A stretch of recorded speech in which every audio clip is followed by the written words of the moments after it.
Hello बच्चों, ये रहा आज का आपका क्वेश्चन पेपर। क्लास 7 का हिंदी का क्वेश्चन पेपर है ये। और आज के वीडियो में हम आपको बताने वाले हैं लगभग सभी प्रश्नों के उत्तर।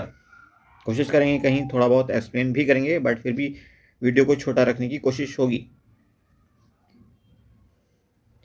चलिए, प्रश्न संख्या पहला देखिए। ये गद्यांश दिया हुआ है आपको, इसके आधार पर आपने 2 प्रश्नों के उत्तर देने हैं। तो पहला आपका प्रश्न है, ऑलिव ऑयल किस दिन पिया जाता था? तो ये शनिवार को पिया जाता था। घा आंसर सही है आपका। उसके बाद दूसरा देखिए, पहले का ऑलिव ऑयल और कैस्टर ऑयल क्यों पिया जाता था? अच्छी सेहत के लिए। तो खा आंसर सही है। उसके बाद देखिए दूसरे का पहला प्रश्न, ये पद्यांश दिया हुआ, पद्यांश के आधार पर आपने फिर से 2 प्रश्नों के उत्तर देने हैं। पहला प्रश्न, काव्य के अनुसार, काव्यांश के अनुसार छोटी बच्ची किसके साथ रहना चाहती थी? अपनी माँ के साथ रहना चाहती थी।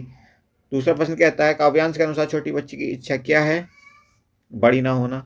गा आंसर सही है आपका। उसके बाद देखिए प्रश्न संख्या 3, निम्नलिखित व्याकरणिक प्रश्नों के नीचे दिए गए विकल्पों में से जातिवाचक संज्ञा पहचानिए। तो जातिवाचक संज्ञा होगी आपकी पर्वतमाला। दूसरा देखिए, तीसरे का दूसरा, दास शब्द का विलोम शब्द कौन होता है? स्वामी होता है, दास का उल्टा। तीसरा प्रश्न, राधा के भाई की शादी है, वह बाजार से कपड़े खरीदेगी। तो यहाँ पे सर्वनाम क्या हो जाएगा? वह। यही किसके लिए आया? वह राधा के लिए। इसलिए ये संज्ञा के बदले प्रयोग होने वाले शब्दों को हम कहते हैं सर्वनाम। चौथा प्रश्न देखिए इसी का, फूल शब्द के समानार्थी शब्द को पहचानना है आपने। तो पुष्प होता है ये, कुसुम, पुष्प, ये सब फूल के समानार्थी शब्द हैं, पर्यायवाची। उसके बाद एक और गद्यांश दिया हुआ है, आपने इसको पढ़ना है अच्छे से और इसके आधार पर कुछ प्रश्नों के उत्तर देने हैं। देखिए कौन कौन से प्रश्न आपके सामने दिए हुए हैं। पहला प्रश्न, गद्यांश के अनुसार यासुकी चांद पेड़ पर चढ़े, यह किसकी हार्दिक इच्छा थी? तो ये तोतो चांद की इच्छा थी। उसके बाद देखिए दूसरा, गद्यांश के अनुसार यासुकी चांद के उदास होने पर तोतो चांद ने क्या किया? तिपाई सीढ़ी लेके आई। तीसरा देखिए, तोतो चांद तिपाई सीढ़ी को कहाँ से लाई थी? चौकीदार के छप्पर से। गा सही है। उसके बाद चौथा, गद्यांश के अनुसार तिपाई सीढ़ी की प्रमुख विशेषता क्या है? वह डगमगाती नहीं थी। घा आंसर सही है। उसके बाद फिर से पद्यांश को आपने पढ़ना है। यहाँ एक पद्यांश दिया हुआ और एक नंबर के 4 सवाल आपके सामने फिर से हैं यहाँ। पक्षियों के अरमान क्या है? पहला प्रश्न कहता है खुले आकाश में उड़ना। दूसरा देखिए, पक्षी किस फल का स्वाद लेना चाहते हैं? अनार का। नीड़ शब्द का क्या अर्थ है? घोंसला। और चौथा देखिए, पक्षियों की इच्छा क्या है? आकुल उड़ान। उसके बाद प्रश्न संख्या 6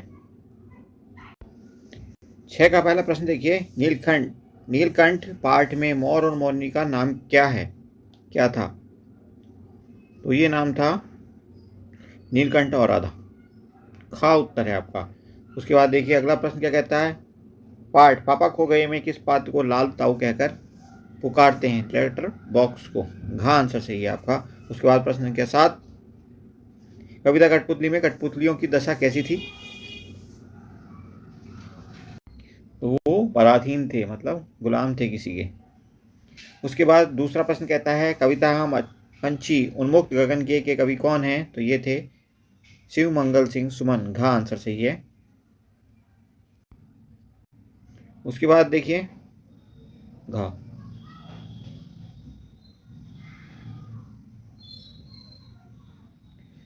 अगला प्रश्न देखिए, प्रश्न संख्या खंड बा में प्रश्न संख्या 8, द्वंद्व समास का एक उदाहरण। तो द्वंद्व समास का उदाहरण ऐसा कोई भी शब्द युग्म आप ले सकते हो, जैसे दिन रात या रात दिन, जो लगभग एक दूसरे के या तो विपरीत होते हैं या लगभग विपरीत होते हैं, या तो पूर्णतः विपरीत या विपरीत भी आप उनको कह सकते हैं। गोरा काला, और इनके बीच में एक चिन्ह लगा होता है जिसको हम कहते हैं योजक चिन्ह।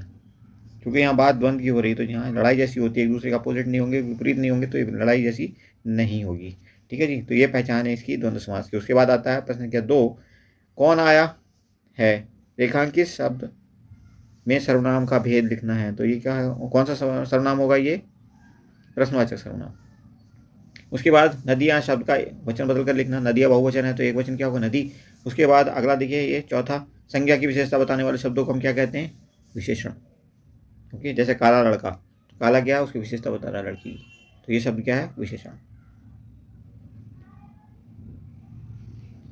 ओके, उसके बाद देखिए प्रश्न संख्या 9, पक्षी किसमें बंद नहीं रहना चाहते हैं? पार्ट, हम पंछी उन्मुख गगन के आधार पर उत्तर लिखिए। तो किसमें बंद नहीं रहना चाहते? पिंजरे में बंद नहीं रहना चाहते, इसका उत्तर होगा पिंजरा। उसके बाद दूसरा प्रश्न देखिए, समझदार व्यक्ति संपत्ति का चयन क्यों करते हैं? तो दूसरों की भलाई के लिए करते हैं। बहुत छोटे छोटे उत्तर देने थे आपने। अगला प्रश्न है इसी का, सच्चा मित्र कौन होता है? सच्चा मित्र कौन होता है? तो सच्चे मित्र की पहचान है कि वो विपत्ति में भी काम आता है। उसके बाद अगला प्रश्न है, अन्य कठपुतलियों के बोलने पर पहली कठपुतली क्या सोचने लगी थी? पहली कठपुतली सोचने लगी थी कि इसकी यह इच्छा कैसी है, उसकी यह इच्छा कैसी है। अब देखिए प्रश्न संख्या 10 का पहला उत्तर, फेरी वाला बच्चों को बुलाने के लिए क्या कहकर गली में आवाज़ लगाता था? क्या क्या कहता था वो अपने आप को? मिठाई वाला, मुरली वाला, खिलौने वाला। ठीक है जी, ऐसे करके आवाज़ लगाता था। उसके बाद दूसरा देखिए, फास्ट फूड का एक उदाहरण देना था। तो खान पान की बदलती तस्वीर को देखते हुए खाना कुछ भी एक आप फास्ट फूड का नाम लिख सकते थे, जैसे चाउमीन, जैसे डोसा, है ना, कुछ भी जो आपको सही लगता है। उसके बाद प्रश्न संख्या 3 कहता है, यासुकी चान को पेड़ पर किसने चढ़ाया? तो ये चढ़ाया था तो चान ने।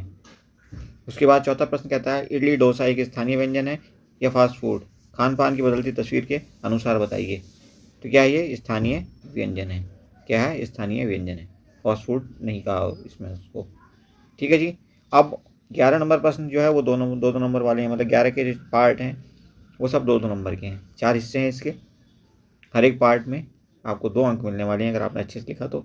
30 से 40 शब्दों में आपने ये लिखना है। तो हम आपको इस क्वेश्चन पेपर की पूरी आंसर की जो ऑफिशियल है स्कूल की वेबसाइट है वो दिखा देते हैं, ताकि आप आसानी से देख सकेंगे प्रॉपर आंसर आपको कैसे लिखना था, या जो बच्चे आने वाले टाइम में देखेंगे इसको वो उनको बहुत हेल्प मिलेगी, बहुत सहायता मिलेगी। चलिए प्रश्न संख्या 11 पहले आप अच्छे से देख लीजिए, उसके बाद इसका आंसर हम करेंगे। 5 में से 4 सवालों का आपने आंसर करने थे।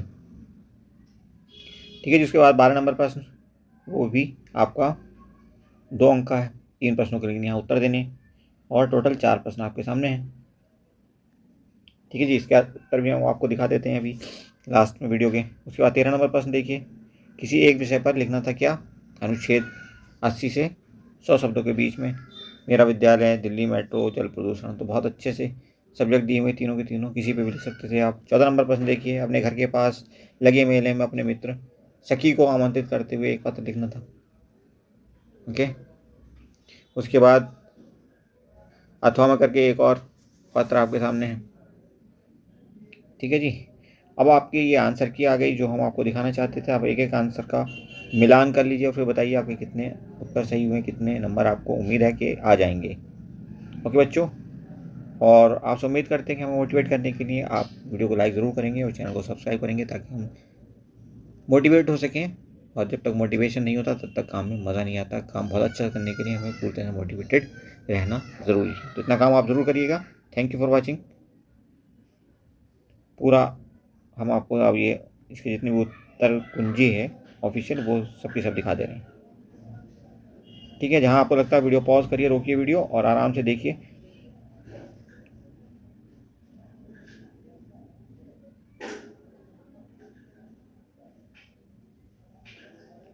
प्रश्न के 11 के उत्तर।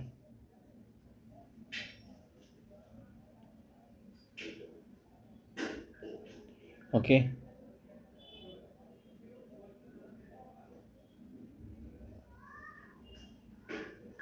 प्रश्न संख्या 12 के उत्तर।